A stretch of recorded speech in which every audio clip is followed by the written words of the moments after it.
Sir విశ్వ గారు ఖర్చు అవుద్ది. హాయ్ సార్ విశ్వ గారు ఇక్కడ అండి సార్ బాలయ్య బాబు లైలా గెటప్ చూసిన తర్వాత మీకు ఏమైనా కాంప్లిమెంట్ ఇచ్చారా లైలా గెటప్లో? ఇంటికి జాగ్రత్తగా వెళ్ళు, ఒక్కడికి తిరక్కు అన్నారు.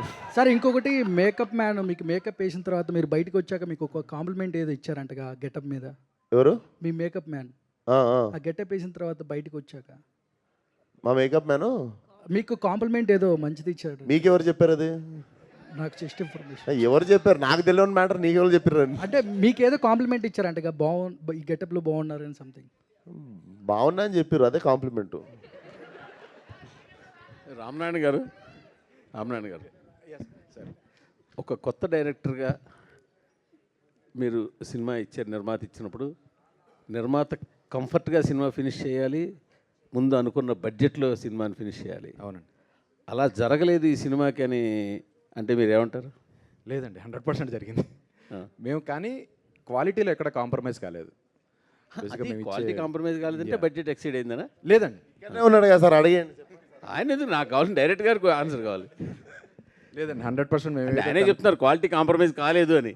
అంటే అవ్వకూడదనే తీసాం కదండి.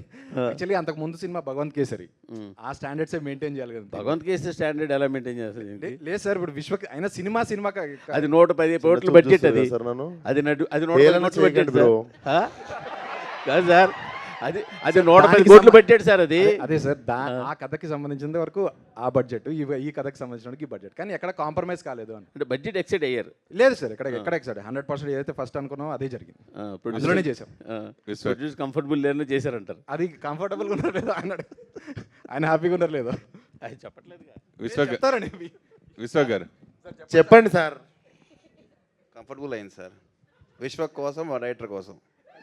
వాళ్ళ కోసం చెప్తున్నారా? ఊరికే అన్న. విశ్వ గారు సార్ నమస్తే. నమస్కారం అండి. చాలా రోజుల తర్వాత, అంటే చాలా మంది చాలా రోజుల తర్వాత అయింది సార్, 3 సినిమాలు ఇస్తే లాస్ట్ సంవత్సరం. ఒక్క నిమిషం న్యూ ఇయర్ రాగానే వచ్చేసిన మళ్ళీ. నేను అడిగేది వినండి పూర్తిగా. హీరోలు చాలా మంది లేడీ గెటప్ తో, కమల్ హాసన్ గారి దగ్గర నుంచి చాలా మంది హీరోలు లేడీ గెటప్ తో చేశారు. కొన్ని సినిమాలు సాంగ్ లో కనిపించడం, especially madam cinema Rajendra Prasad గారు లుక్ సేమ్ మేడం లుక్ కనిపిస్తుంది. సో వాళ్ళని ఏదైనా మీరు ఆదర్శంగా తీసుకుని మీ కొంచెం ధైర్యం చూసి మీరు ఈ క్యారెక్టర్ ఒప్పుకుని చేశారా? అంటే ఆదర్శంగా తీసుకుంది అయితే వాళ్ళ ధైర్యాన్నే సార్. వాళ్ళు అంటే డెఫినెట్లీ చేసినందుకు, అంటే వాళ్ళు డేర్ చేసిరు, మనం ఎందుకు చేయొద్దు అన్నది మెయిన్ ఇన్స్పైర్ అయింది వాళ్ళ డేరింగ్నెస్ నుండి. అండ్ రిఫరెన్స్లు అయితే ఏం లేవు సార్. నేను ఏ క్యారెక్టర్ చేయాలన్నా దానికి సంబంధించిన సినిమాలు చూడడం ఆపేస్తా. ఇప్పుడు పోలీస్ పాత్ర వేస్తున్నామని పోలీస్ సినిమాలు చూసి వస్తా. పోలీస్ పాత్ర వేస్తున్నా అంటే నేను ఇంకా పోలీస్ సంబంధించిన సినిమాలు చూడను నేను.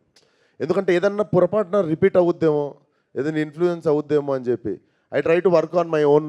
వాడు జేబులో వాడు వాచ్ పెట్టుకునే విధానం దగ్గర నుండి, దువ్వుకునే దగ్గర నుండి, నడిచే దగ్గర నుండి I try to find new character by my self. ఈ గెటప్ లుక్ చూడగానే కత్తిలా ఉన్నామని ఫస్ట్ చెప్పింది ఎవరు? మా అక్క సార్.